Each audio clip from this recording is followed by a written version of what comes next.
Bonjour tout le monde, bienvenue à ce nouveau rendez-vous de Folie douce. Ici Yvan Bugeaud. Aujourd'hui, je reçois Michel Audette pour nous parler des peuples autochtones et de la santé mentale. À l'espresso et à l'espresso allongé, Pierre Laporte nous amène son sujet « Distinguer le vrai du faux ». Notre collaborateur Jean-François Plouffe d'Action Autonomie est aussi des nôtres et nous parle de pandémie et respect des droits. C'est sa deuxième chronique. Tout ça donc dans le menu de Folie douce. Bienvenue chez nous. Vous êtes branchés sur Folie douce. Soyez au courant des multiples thèmes de la santé émotionnelle. J'ai le plaisir d'accueillir mon invité. On va parler ensemble d'un sujet assez important. En fait, c'est peuples autochtones et santé mentale. C'est Michel Audette. Merci d'être avec nous, Madame Audette. Ben merci à vous de cette belle invitation. C'est intéressant.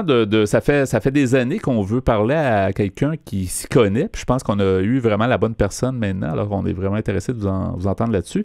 Avant de commencer sur cette question-là, j'aimerais d'abord voir, tu sais, souvent dans la société, on a toujours l'impression qu'on marche un peu sur des œufs, puis on ne sait pas trop comment nommer les peuples autochtones. Quelles sont les bonnes façons de nommer, parce qu'il y a plusieurs peuples, c'est pas un seul peuple en plus, mais comment on pourrait voir ça? Comment on pourrait informer la population à ce sujet-là?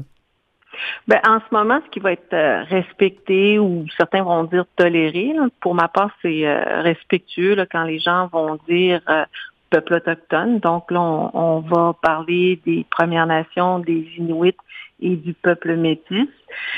Si on parle d'autochtones, bon, ben bientôt, je pense que ça va être un mot qui va être désuet, qui ne sera plus accepté, mais ça, c'est peut-être dans 2-3 générations, qui sait. Et mais ce qui est important, il ne faut plus dire Indien, il ne faut plus dire Amérindien parce que c'est pas du tout qui nous sommes. Alors, j'aime bien votre question. Et pourtant, il y a encore la loi sur les Indiens au Canada. Tu sais, à chaque fois que j'entends ça, ça me fait friser les oreilles, là. Bon, ben moi, c'est les cheveux raides, ben c'est les cheveux qui frisent, là. Ouais. Et justement, c'est archaïque parce qu'avant, c'était l'acte pour l'émancipation graduelle des sauvages, la loi des sauvages et maintenant la loi sur les Indiens. Mais nos gouvernements qui ont été là au pouvoir à chaque fois vont dire Premières Nations et peuples autochtones, mais c'est pour être correct politiquement. J'essaie de traduire en français, là, mais il faudrait que ça change carrément. Là, ça. Oui, c'est ça. Donc, finalement, peuple autochtone, je pense qu'on est safe, on est respectueux, puis ça dit ce que ça a à dire. Oui, en effet. J'ai omis de dire que, bon, vous êtes vice-rectrice à l'Université de Laval, puis vous êtes impliquée depuis longtemps, on vous voit beaucoup dans les médias, vous êtes militante, justement, au niveau des droits, parce que vous êtes, en fait, née de mère d'origine Innu et d'un père non autochtone, n'est-ce pas? Ma maman, elle est Innu, oui. Innu de la nation là, Innu, puis de la communauté de Ouachot-Macmaliutenam. Mon père Gilles habite à Montréal. Je le dis toujours, là, c'est le plus beau Québécois, puis ma maman, c'est la plus belle Innu, là, une grande dame. Alors, ça va avoir fait vivre des choses dès ma naissance, là, le fait que ma mère va marier un non-indien. Dès ma naissance, on arrête en plein milieu de nulle part dans le nord du Québec, puis l'hôpital la plus proche, parce qu'on est dans un train, c'est au Labrador. Donc, l'hélicoptère amène ma mère et après ça, nous ramène au train le lendemain. Puis ma mère doit prendre le wagon des sauvages, alors que mon père avait le choix d'embarquer soit avec, on dit à l'époque, les Blancs ou les sauvages. Alors, lui, il est allé du côté de ma mère, mais lui avait ce droit-là et pas ma mère. Donc, en naissant, c'était ça ma première expérience. Déjà une injustice, finalement, là, c'est ça? Oui, et puis pour l'Université Laval, c'est ça, ça me touche là, comment vous avez nommé mon poste, là, mais mon poste, c'est adjointe au vice-recteur. Donc, je vais soutenir l'équipe du vice-recteur si jamais il écoute, là, tu sais. Oui, effectivement. Mais finalement, tout ça pour dire que vous êtes peut-être la meilleure personne pour nous situer, justement, nous faire comprendre la réalité des peuples autochtones et aussi de la santé mentale, parce que vous avez un peu les deux origines. Donc, ça, quelque part, ça fait une personne qui peut peut-être mieux expliquer la situation. Ben, on est un peuple, je dirais, chez les Inuits, puis bien d'autres nations là au Québec, comme partout ailleurs au Canada, je vais avoir traversé là avec l'enquête nationale sur les femmes et filles autochtones disparues et assassinées. Toutes les régions du Canada, dans le nord, dans le sud, la côte ouest, côte est, et ainsi de suite.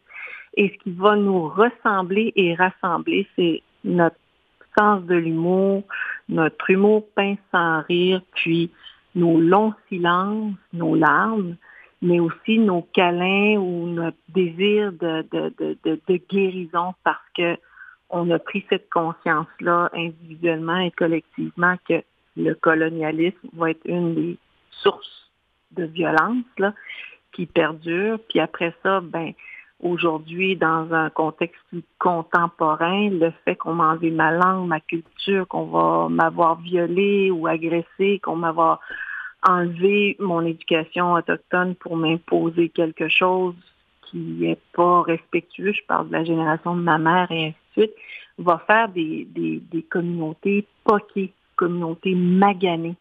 Et en plus, on trouve que la boisson, puis moi, ça va avoir été mon chemin à l'âge de 11 ans, 12 ans et 13 ans, que la boisson puis la drogue va être un baume rapide pour cacher peut-être 500 ans, 150 ans.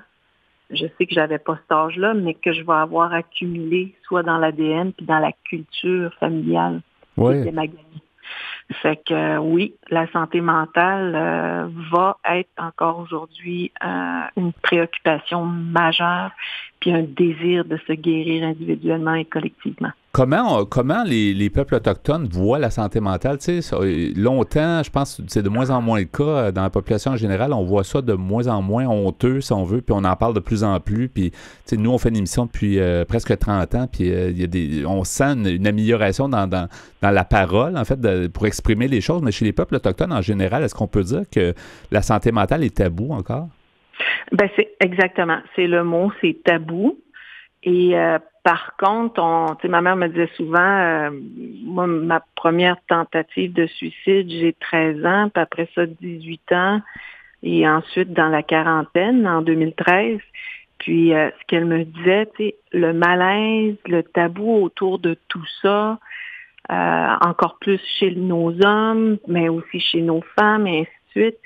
Mais de consommer au grand jour, puis d'être poqué, magané, puis gelé, ça, c'est comme on l'a normalisé. Alors, elle disait, puis j'aimais sa réflexion, puis j'adhère à ça aujourd'hui, où il y a eu ce déséquilibre dans lequel, pour pouvoir vivre des millénaires, il n'y avait pas de Canada Goose là, ici à Québec, là, au Québec. Il y a quelque temps de ça, là, fait qu'on avait une relation intime avec le territoire, l'environnement, mais une réciprocité, une interdépendance avec l'autre personne qui est un homme ou une femme, un aîné ou un enfant. Alors ça, dans ce cercle-là, il y avait, si moi, ma santé mentale, spirituelle, physique, émotionnelle était maganée, ou une des sphères de ce que je vous nomme, on devait retrouver cet équilibre-là entre ces 4 grandes belles choses qu'on est gardien ou qu'on a reçues comme cadeau. Puis moi, en tout cas en 2013, c'est là où je me suis dit, boy, je pense que j'ai enlevé tout ce qui était spirituel et émotionnel pour être une superwoman, mais cacher des vieux fantômes et des vieux bobos. Puis la drogue faisait plus ou la surconsommation, fait que le suicide va être une réponse. Puis d'accepter de faire une dépression, tu sais, l'orgueil, puis tout ça, et le tabou, il va y avoir des gens qui vont juger, mais au moins, après, là, je me suis dit, ça m'appartient, mais c'est parce que j'ai été bien entourée, puis j'ai accepté finalement. Alors, elle va être tabou, mais en même temps, on va avoir une belle gang là, à travers le Canada qui appelle là, le chemin rouge ou la spiritualité, qui va aller nourrir cet équilibre-là dans la santé mentale, spirituelle, émotionnelle et physique, de façon naturelle, puis des fois bien organisée.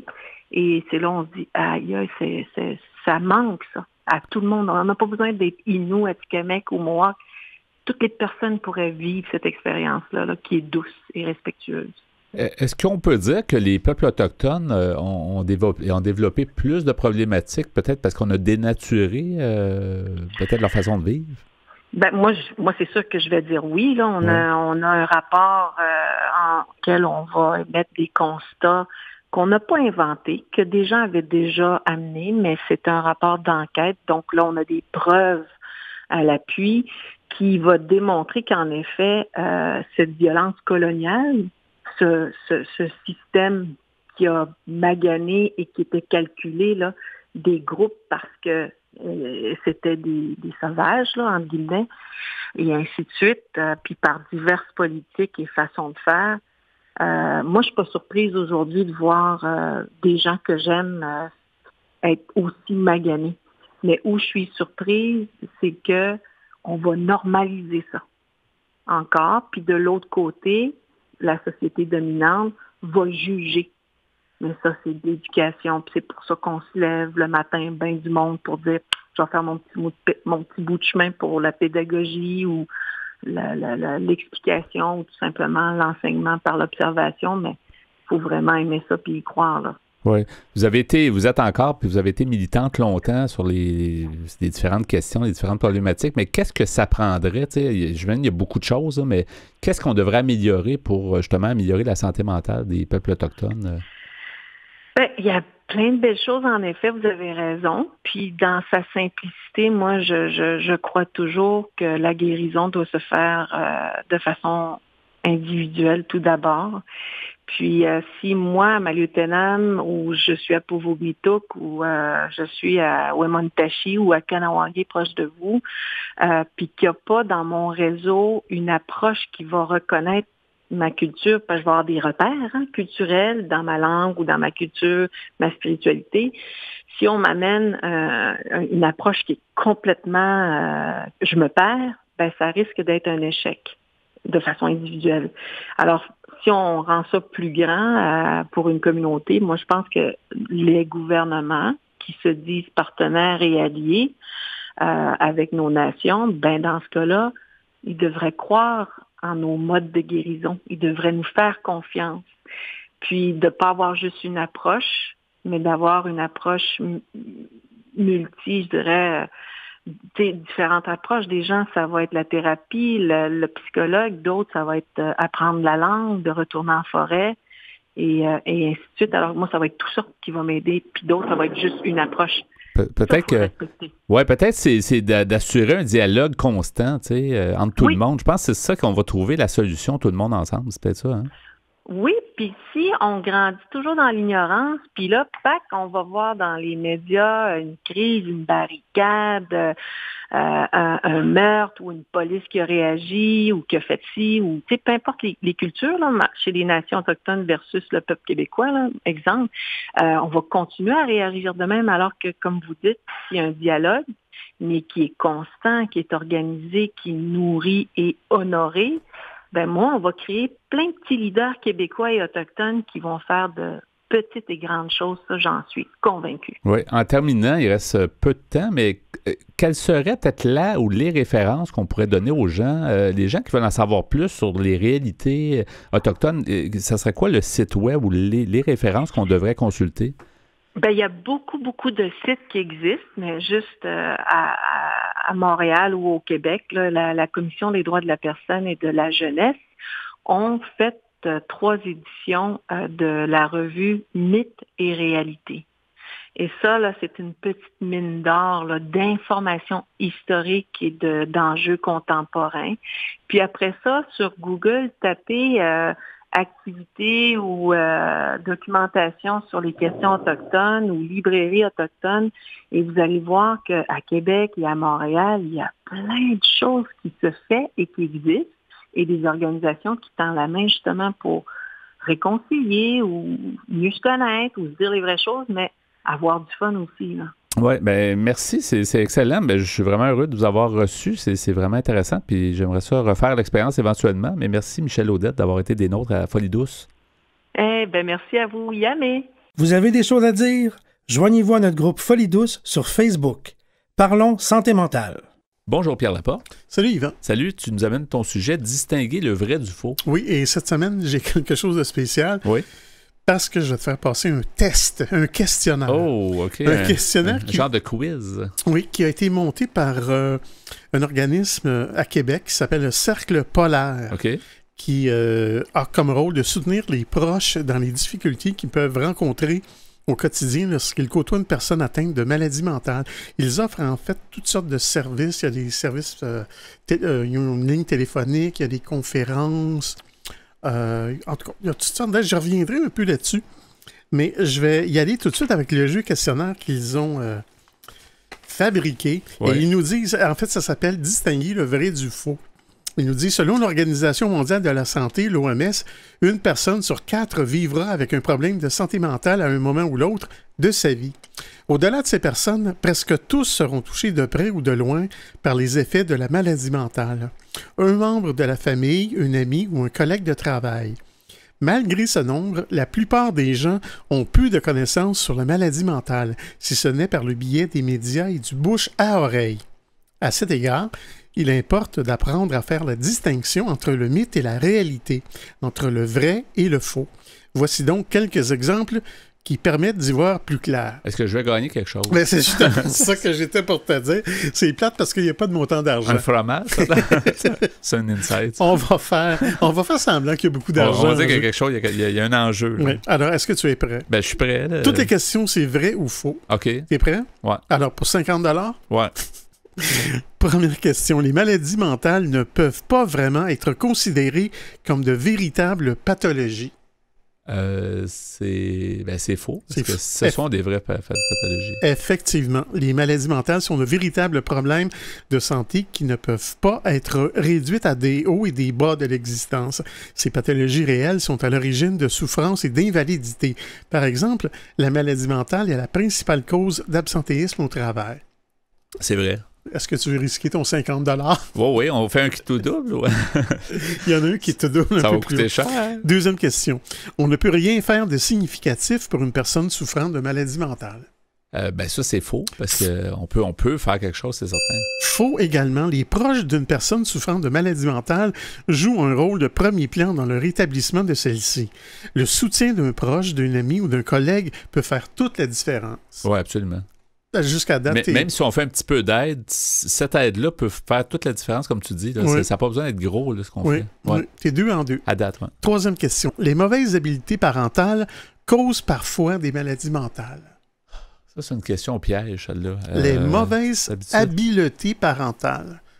Je dirais que c'est faux. C'est faux également, tu as raison. Aucun facteur à lui seul ne peut causer de maladie mentale. Les maladies mentales sont des conditions complexes qui découlent d'une combinaison de génétique, de biologie, d'environnement et d'expérience de vie. Les membres de la famille et les proches jouent un rôle important en matière de soutien et de rétablissement. Souvent, je disais, c'est une question au piège, parce que je trouvais que des fois, l'environnement familial peut devenir toxique, Oui. Mais en même temps, c'est comme tel, c'est pas vraiment une cause. On pourrait dire que ça peut mener à des dépressions. Par exemple, les parents abuseurs. Oui, par exemple. Ou des gens qui donnent pas aucun amour à leurs enfants. Ouais. Il y a des gens très ça froids. cause des dépressions assez sévères. Peut... Même, il y en a des jeunes qui vont jusqu'au suicide. Oui, absolument. Mais eux autres, ils disent que aucun facteur à lui seul. Non, c'est ça. C'est toujours un ensemble. C'est ça, exactement. Quatrième question. Les personnes atteintes de maladies mentales sont plus à risque de commettre des crimes violents. Ça, c'est pas vrai, parce qu'on le dit souvent, c'est faux. Parce qu'on le dit souvent dans l'émission qu'il n'y a pas plus de gens. Tu as raison. C'est un mythe, parce que il y a des diabétiques qui font des crimes violents, puis il y a d'autres pathologies. C'est fou, tu as raison. C'est que bien que les croyances populaires et la couverture médiatique de certains crimes puissent le laisser supposer, les personnes souffrant de maladies mentales ne sont pas plus enclines à commettre des crimes violents que tout autre groupe de la population. Aucune corrélation entre diagnostic psychiatrique et passage à l'acte violent n'a été scientifiquement prouvée. Question numéro 5. Les gens peuvent guérir d'une maladie mentale et sont ensuite capables de gérer leur vie. Guérir d'une maladie mentale. Ça aussi, c'est piège. Les gens peuvent guérir d'une maladie mentale et sont ensuite capables de gérer leur vie. Je dirais que vrai. Tu dirais vrai? Vrai. Mais t'as raison. Parce que, tu sais, certaines personnes disent on est souvent, tu sais, on vit notre maladie toute notre vie, là, mais c'est pas nécessairement le cas. Je pense qu'on peut en guérir. Question numéro 6. Ce sont seulement les personnes atteintes qui ont besoin d'aide et non pas leur famille.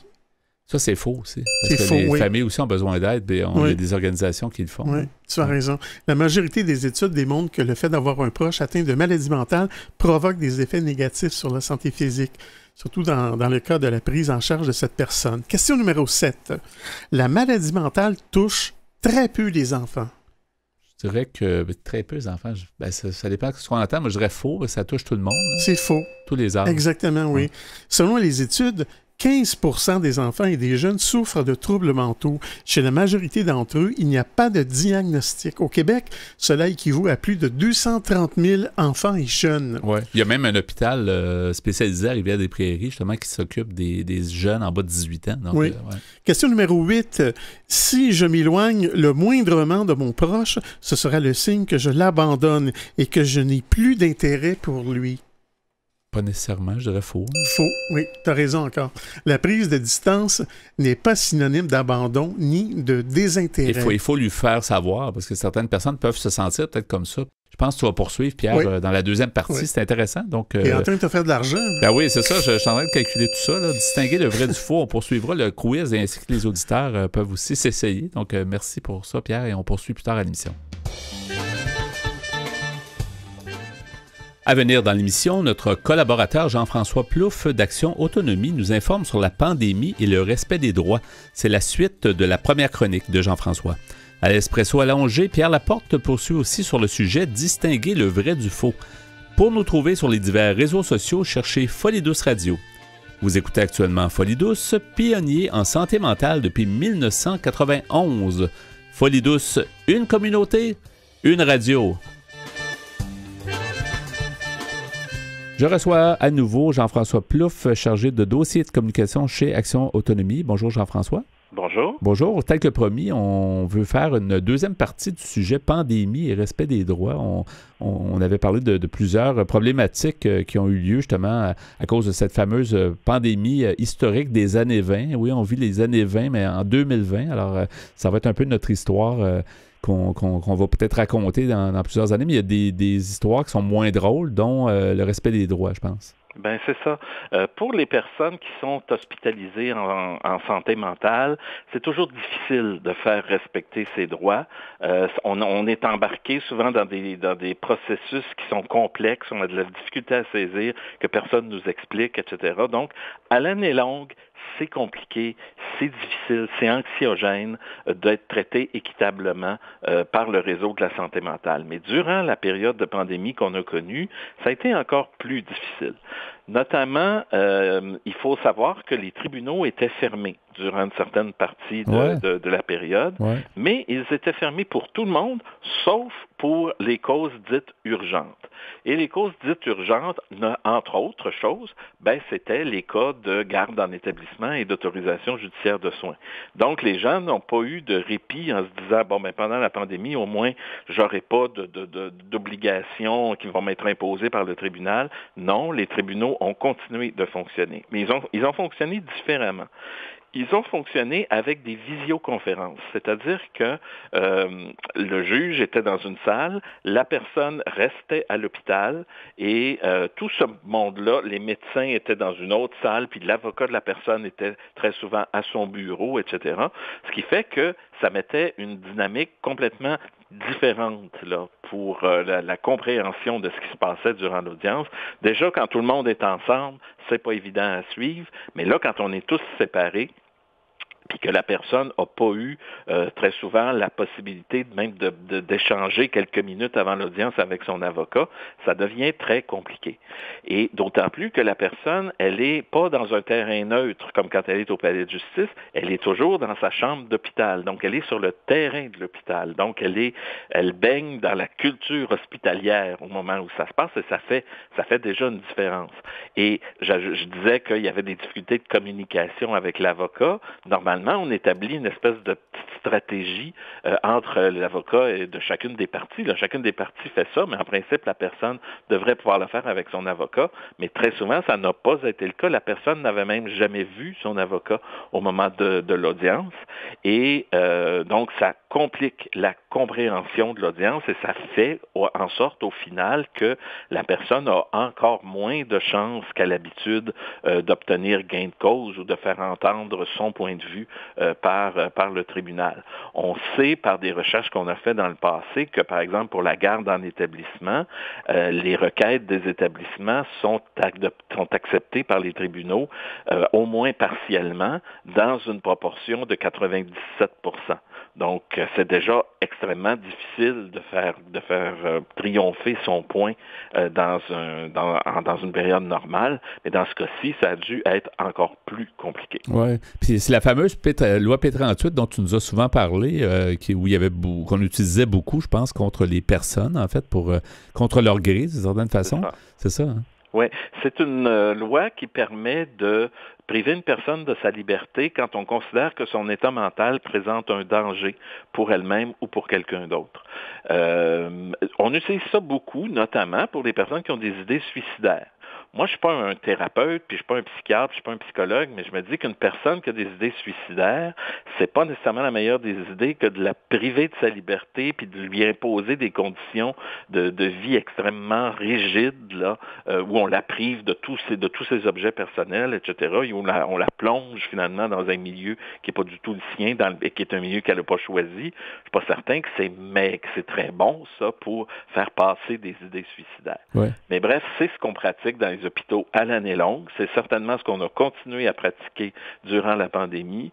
Puis, c'est des expériences qui sont traumatisantes pour les personnes. Il y a un point que tu as mentionné, Jean-François, ce que tu disais, justement, les gens étaient en visioconférence, mais à l'hôpital. Fait que j'ai comme l'impression que ça l'a vraiment, comme tu l'as dit, mais ça m'a vraiment interpellé. Les gens devaient se sentir un peu bizarres parce qu'ils ne pouvaient peut-être pas parler autant librement que s'ils auraient été dans un milieu à la cour, par exemple, ou ailleurs. C'est exactement ça. Et on est en train de mettre en place, indépendamment de la pandémie, depuis quelques années, on présente comme un grand progrès le fait de faire des audiences en vidéoconférence. Ça évite de transporter la personne au palais de justice, etc.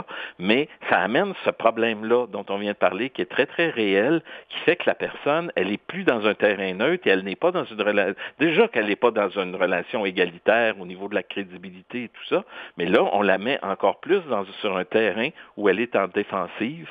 Donc, déjà, nous, on questionne depuis plusieurs années l'idée des audiences en visioconférence, mais là, c'est devenu une pratique systématique durant la pandémie et on craint un peu que les hôpitaux disent, bon, ben ça a bien marché durant la pandémie, on va continuer ça à temps plein maintenant, on n'aura plus besoin de transporter les gens à l'hôpital puis de les ramener au palais de justice puis de les ramener à l'hôpital après, puisque de toute façon, on gagne tout le temps, qu'on va gagner du temps, mais on espère que c'est pas ça qui va se passer puis que les gens vont pouvoir continuer d'aller comparaître au palais de justice comme n'importe quel citoyen qui est impliqué dans un litige civil. Oui, c'est là que c'est bon, justement, le travail d'action autonomie, parce que quand on regarde ça dans la société, on se dit effectivement, la télémédecine a fait des progrès, ça permet à des gens de ne pas avoir à se déplacer, tout ça, mais tu as le contre-coup, là, comme tu nous expliques, là, que ça peut aussi avoir des effets néfastes. Là. Ben c'est ça. Et c'est toujours pour les mêmes personnes que c'est néfaste. C'est jamais néfaste pour l'hôpital, c'est jamais néfaste pour le tribunal, c'est toujours néfaste pour la personne. La personne, on lui enlève toujours des moyens de se défendre à chaque fois sous prétexte d'efficacité puis de rapidité, etc.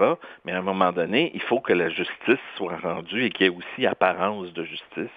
Et nous, ben effectivement, on est là pour rappeler ces idées simples-là, mais qui sont parfois un peu oubliées là, par les intervenants. Oui, c'est excellent. Puis, il y a eu d'autres difficultés aussi autour des conditions d'hospitalisation. Je le disais un peu la dernière fois qu'on s'est parlé. Quand on est en état d'urgence, on est moins porté à revendiquer des choses pour soi-même. On se dit, il faut que je sois compréhensif. Là, on est dans une situation exceptionnelle.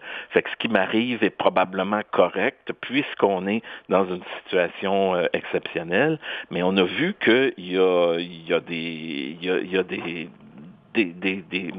des pratiques qui se font toujours et qui ont continué de se faire avec encore plus d'acuité, entre autres la médicamentation sans consentement, où on forçait les gens, sans leur demander leur consentement, à prendre des médicaments, sous prétexte qu'ils étaient plus anxieux, etc., etc.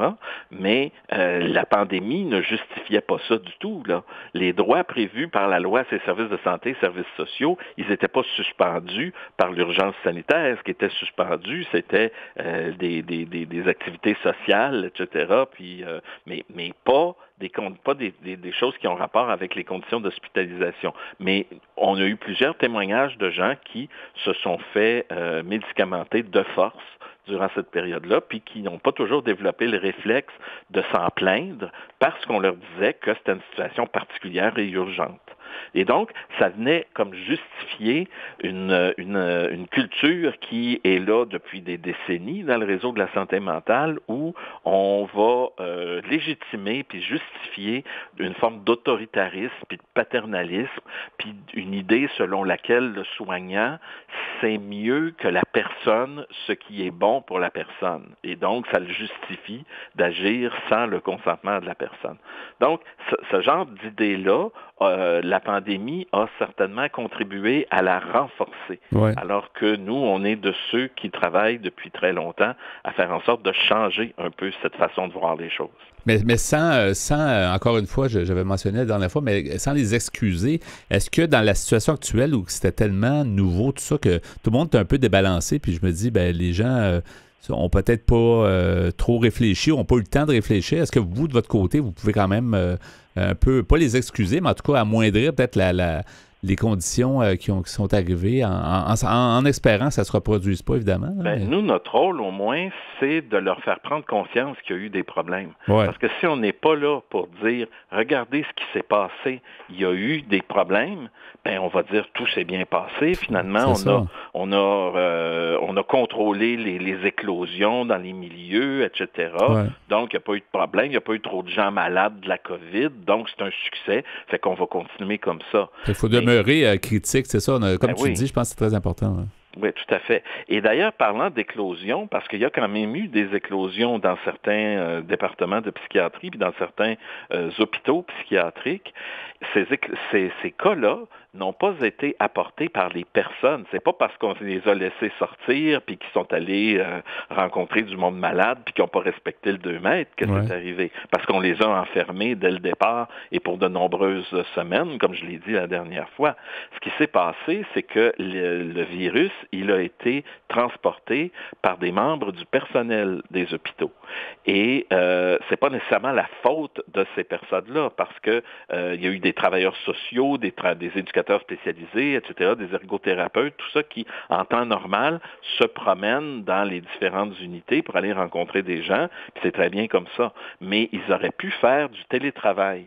Et dans le réseau de la santé québécois en général, probablement, le télétravail, c'était pas une pratique qui était encouragée puis qui était reconnue. C'était considéré comme une forme un peu de présentéisme, là, puis où on travaillait moins fort en restant à la maison. On a fait beaucoup de préjugés là-dessus. Ouais. Et donc, ça a pris plusieurs semaines pour autoriser le télétravail à ceux pour qui c'était possible. Puis à ça s'est ajouté aussi en début de pandémie, au mois de mars et au mois d'avril, la pénurie de matériel de protection individuelle. Donc les blouses, les visières, les masques, etc. Donc il y a plein de gens qui se sont promenés pendant des jours et des jours sans aucun outil de protection, qui ont contracté la maladie et qui l'ont transmis à d'autres patients. Et qu'il y avait beaucoup de gens asymptomatiques, ce qu'on ne savait pas au début. Ça a été une révélation aussi, mais c'est ça, tout ça ensemble. Là, mais il ne faut pas penser que c'est la faute des personnes. Non. Ce ne sont pas les personnes qui se sont retrouvées dans des milieux puis qui n'ont pas été prudentes puis qui ont contracté la maladie. C'est le personnel qui a donné cette maladie-là quand c'est arrivé. Puis c'est arrivé quand même à des échelles assez réduites d'après les informations qu'on a, mais c'est arrivé quand même.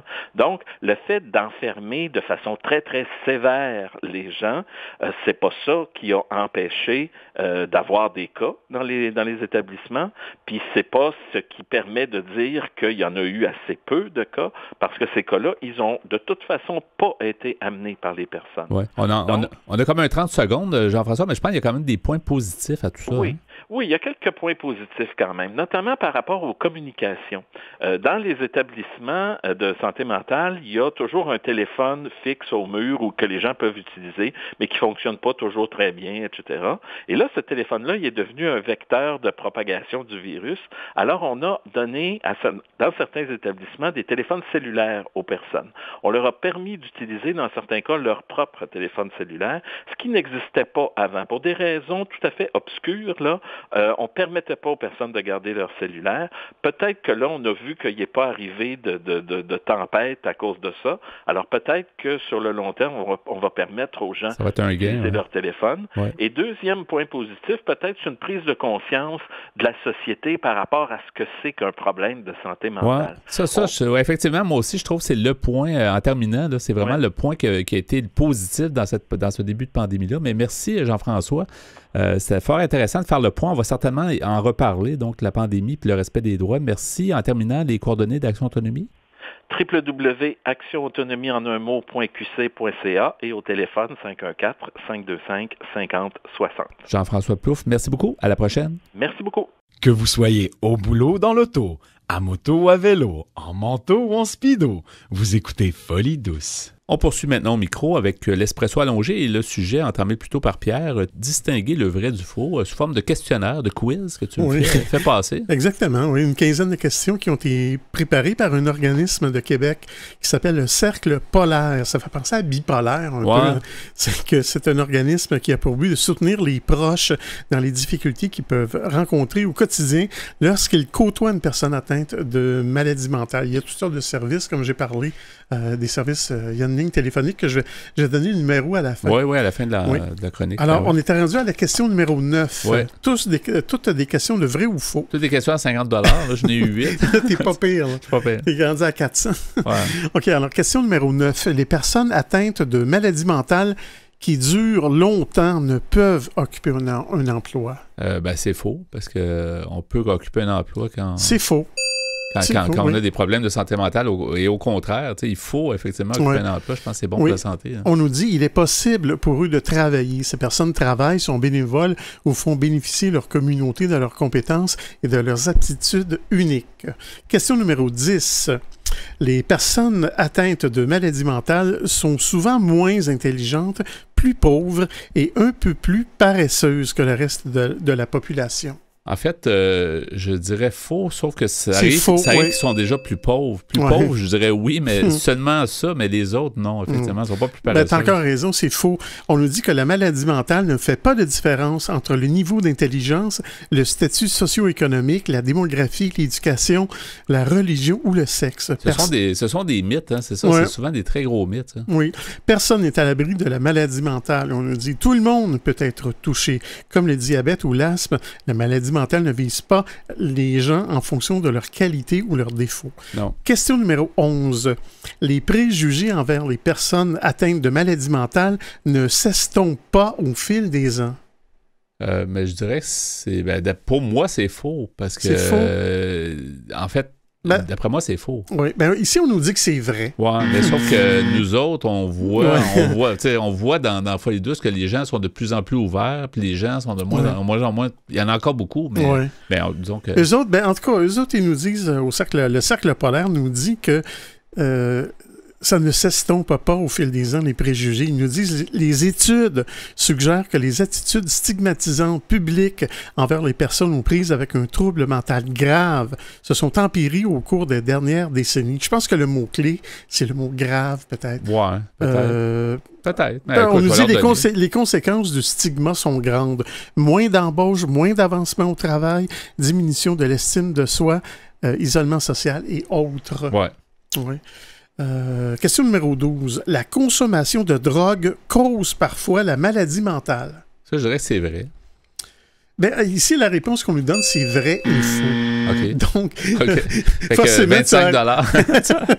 Forcément, tu as raison. Ici, on nous dit l'alcool et les drogues jouent parfois un rôle dans le développement de certains symptômes ou troubles, mais ne causent pas la maladie.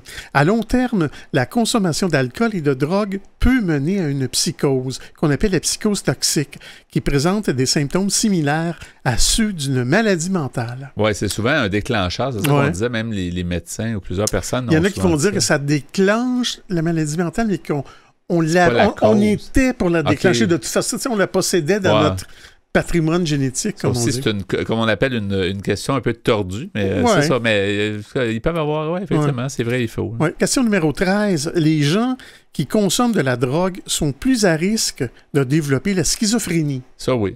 Ça, c'est vrai. Tu dis oui? Je dirais vrai. C'est vrai, oui. En effet, les gens qui consomment de la drogue peuvent devancer de 7 ans l'apparition des premiers symptômes. La dépendance aux drogues et à l'alcool est causée par un manque de volonté chez la personne ayant un trouble de santé mentale. 14e question. Les antidépresseurs créent nécessairement une dépendance. Je dirais que c'est faux, parce que c'est pas nécessairement. Tu as raison, c'est faux. Parce qu'il y a de plus en plus de médicaments bien ciblés aujourd'hui. Tu sais, peut-être qu'à l'époque, c'était le cas, mais je pense que c'est peut-être plus le cas. Là. Ouais. En tout cas, le Cercle polaire nous dit qu'il n'existe à ce jour aucune preuve que les antidépresseurs créent une dépendance. Cependant, à l'introduction comme à l'arrêt d'un antidépresseur, certaines personnes rapportent des effets secondaires tels que tremblements, maux de tête, somnolence et autres. Ouais. Dernière question. Quitte ou double, est-ce que tu mises ton argent? Ouais. C'est l'argent de Monopoly, bien sûr. On l'a pas dit au début. Là. D'une façon ou d'une autre, on ne s'appauvrira pas ni un ni l'autre. Non. Alors, question numéro 15. Tous les enfants qui vivent avec un parent atteint de maladie mentale ont éprouvé des problèmes importants à l'âge adulte. C'est faux. Tu dis faux? Faux. Tu as raison. Malgré les risques que comporte la situation, beaucoup d'enfants sont résilients, c'est-à-dire endurants, c'est-à-dire ils développent leur capacité à rebondir face au stress d'une manière proactive plutôt que passive. Force, empathie, compassion, tolérance, compréhension et une appréciation de la vie viennent s'inscrire dans leur parcours de vie. Ça va même des fois former un caractère qui va être plus empathique, justement, donc qui va devenir un adulte plus, justement, qui va aider les autres. Donc, c'est intéressant. Alors je vais... Un bon score, quand même. Tu n'as 14 sur 15. Pas pire, quand même. Pas pire. Ah oui. Alors, le Cercle polaire, qui offre de l'aide aux proches atteints de maladies mentales, pour les contacter au téléphone dans le 418, c'est au 623-46-36. Le site Internet, c'est cerclepolaire.com. Intéressant, surtout avec notre époque aujourd'hui, avec les fausses nouvelles puis les choses vraies. C'est important des fois de faire la distinction entre les deux, le vrai et le faux. Merci beaucoup pour cette chronique, donc cet expresso allongé, Pierre. Et puis, on va sûrement poursuivre éventuellement sur le sujet. C'est fort intéressant de mieux connaître la santé mentale. Vous souhaitez écouter l'émission Folie douce au moment qui vous convient le mieux? Branchez-vous sur notre site web pour accéder à notre canal radio sur YouTube. antenne.qc.ca, antenne.qc.ca. En conclusion de ce rendez-vous de Folie douce, Pierre, on va évidemment remercier notre invité. C'était très, très intéressant, Michel Audette, qui nous a parlé des peuples autochtones et de la santé mentale, un sujet que j'avais bien hâte de parler avec quelqu'un justement de très compétent en la matière. Je te remercie pour tes blocs Espresso et Allongés où tu nous as parlé de distinguer le vrai du faux en santé mentale. C'était amusant. Tu t'es bien débrouillé. 14 sur 15. Je fais de l'argent de Monopoly pas mal aussi, c'est très bien. Notre collaborateur Jean-François Plouffe nous a parlé de pandémie et respect des droits. C'était la deuxième partie, la deuxième chronique sur le sujet de Jean-François. C'était donc le menu de Folie douce cette semaine. Merci pour ta mise en onde. Bienvenue, mon cher. C'est Yvan Bugeaud à l'animation. Bonne semaine à tous et à la prochaine Folie douce. Au revoir.